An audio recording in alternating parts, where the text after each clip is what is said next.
राम जय राम जय जय राम। श्री राम जय राम जय जय राम। श्री राम जय राम जय जय राम।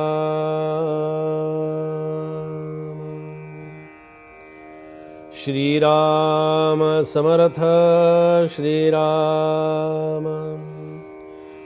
परती सारून उपाधी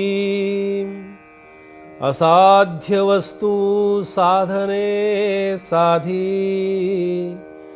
स्वरूपी करी दृढ बुद्धी या नाव साधक श्रीराम।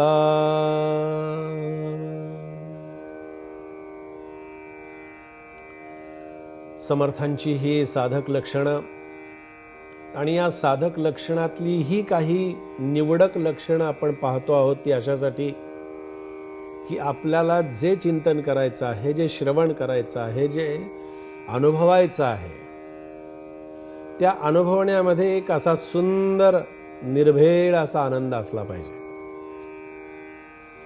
जीवन आनंदाची शिदोरी आहे बरं का। जीवनामध्ये फक्त आनंद आनंद आणि आनंदच असला पाहिजे, पण तसं होत नाही। त्याच्या बरोबर उलट जीवनामध्ये दुःख दुःख आणि दुःख। या सुखदुःखाच्या पलीकडे केव्हा तरी माणसाच्या मनानं जाऊन विचार करणं हे खूप गरजेचं असतं। माणूस काय करतो, सुखाची पण कारणं शोधत नाही, किती गंमत आहे, आणि दुःखाची पण शोधत नाही।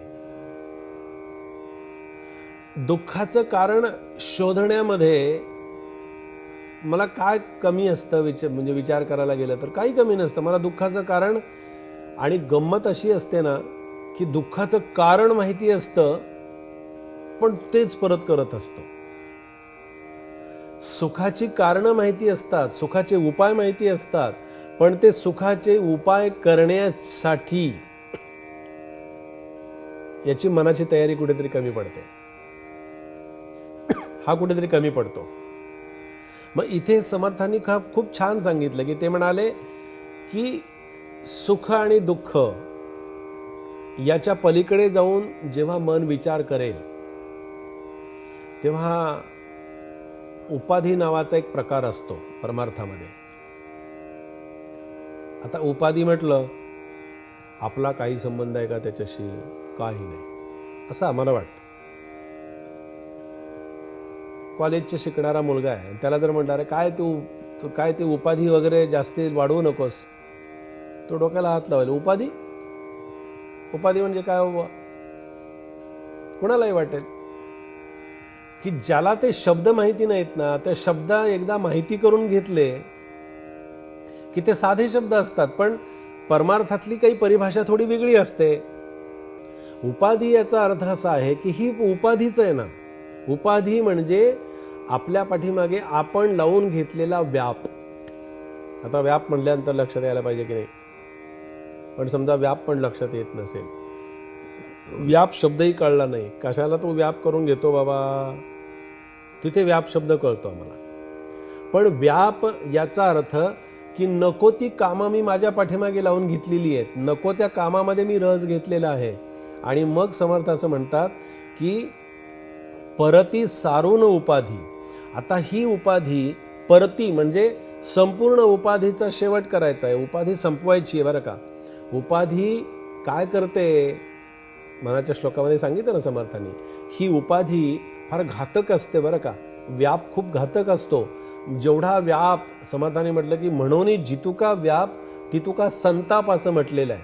पण माणूस हव्यासापोटी आणि आर्थिक हव्यासापोटी जास्ती करून तो व्याप वाढवण्याचा प्रयत्न करतो। किती व्याप वाढवलेला असतो, किती व्याप वाढवलेला असतो। काय झालं शेवटी व्याप वाढवून? हातात माळ घेऊन बसावं लागलं की नाही, डोक्याला हात लावून बसावं लागलं की नाही. असा काय केलं, खूप व्याप वाढवला, खूप इतका व्याप वाढवला की माझा व्याप वाढवताना मला डोक्यामध्ये कल्पना पण आली नाही की ह्या व्याप मी वाढवतोय. तो व्याप मी वाढवताना जराही विचार केला नाही, पण वाढवला. वाढवल्यानंतर काय झालं, संताप त्याच्यातून निर्माण झाला. इथे समर्थांनी असं म्हटलंय की ही उपाधी म्हणजे व्याप जो आहे, हा व्याप वाढवू नका, कारण व्याप आणि उपाधी संतापाला कारणीभूत असते. आणि ती उपाधी मी बाजूला केली नाही तरी परमेश्वराला माहिती असतं माझी उपाधी मी बाजूला केली की नाही. परती सारून उपाधी असाध्य वस्तू साधने साधी.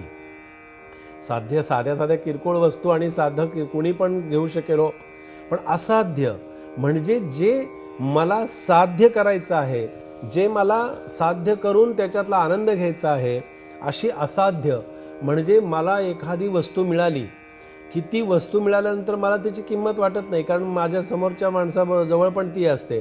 पण समोरच्या जवळ नाही, शेजाऱ्याजवळ नाही, माझ्या गावात नाही, माझ्यापैकी कुणाजवळच ती वस्तू नाही आणि ती माझ्याजवळ आहे, याचा मला किती आनंद असतो. माझ्या गळ्यामध्ये रुद्राक्ष आहे, माझ्या गळ्यामध्ये एक माळ आहे, माझ्या गळ्यामध्ये माझ्याजवळ एक वस्तू आहे जी कुणाजवळच नाही, त्याचा मला आनंद जास्ती असतो. म्हणून स्वरूपी करी दृढबुद्धी या नाव साधक. आता पुन्हा तोच विषय आहे. स्वरूप म्हणजे माझं स्वतःचं आत्मतत्व, माझ्या स्वतःचं प्रतिबिंब आत्म्याचं, माझ्या स्वतःमध्ये असणारा आत्माराम, माझ्या स्वतःमध्ये आत्मारामाच्या रूपानं असणारी शक्ती, याच्याशी मी एकनिष्ठ राहावं, याच्याशी मी तद्रूप व्हावं. आणि ती उपाधी पूर्ण बाजूला केल्याशिवाय, त्या उपाधीतून बाहेर पडल्याशिवाय, त्या उपाधीचा शेवट झाल्याशिवाय आणि त्या उपाधीचा लय झाल्याशिवाय मला ती आत्मवस्तू दिसत नाही, तिचा अनुभव घेता येत नाही. हेच समर्थांनी या साधक चिंतनामध्ये आपल्याला सांगितलेलं आहे. जय जय रघुवीर समर्थ.